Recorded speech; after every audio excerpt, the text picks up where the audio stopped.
Di antara tanda akhir zaman, tersebarnya penghasilan yang haram, hingga banyak di antara mereka yang tidak lagi peduli tentang masalah halal haram.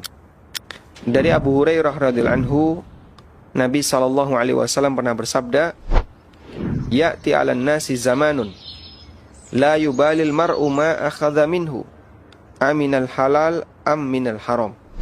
Akan datang satu zaman di tengah masyarakat di mana orang tidak lagi peduli apa yang dia ambil, apakah dari hasil yang halal ataukah dari hasil yang haram. Dan itu kondisi akhir zaman, dan bisa jadi zaman itu ada di hadapan kita, sehingga masyarakat sudah gak lagi punya kepedulian dalam masalah harta. Mencari harta yang halal di akhir zaman mungkin sangat melelahkan.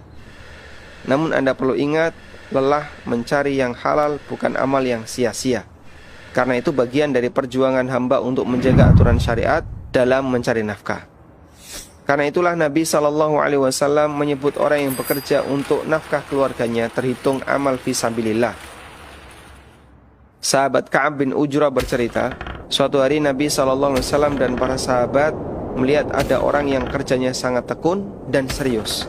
Lalu para sahabat berkomentar, andaikan seriusnya orang ini, tekunnya orang ini dalam bekerja dijadikan untuk fisabilillah, maka tentu pahalanya akan lebih besar.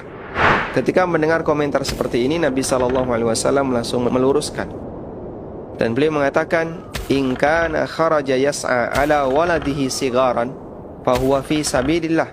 Kalau dia bekerja untuk mencukupi kebutuhan anaknya yang masih kecil, maka itu fi sabilillah. Wa in kana kharaja yas'a ala abawaini syaikhaini kabirain fahuwa fi sabilillah.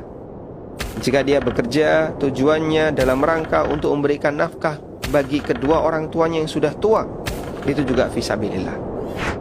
Dan jika dia bekerja tujuannya ala nafsihi, untuk mencukupi kebutuhan dirinya sehingga dia tidak meminta-minta, fahuwa fi sabilillah, maka itu juga fi sabilillah. Namun bagian yang terakhir, Nabi SAW mengatakan, wa in kana kharaja yas'a riya'an wa mufakharatan fahuwa fi sabilis syaitan.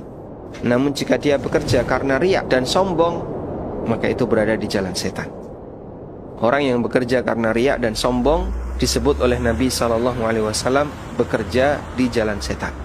Bahasa lainnya, orang yang bekerja dalam rangka untuk mencari status sosial, disebut oleh Rasulullah SAW, ini pekerjaan di jalan setan.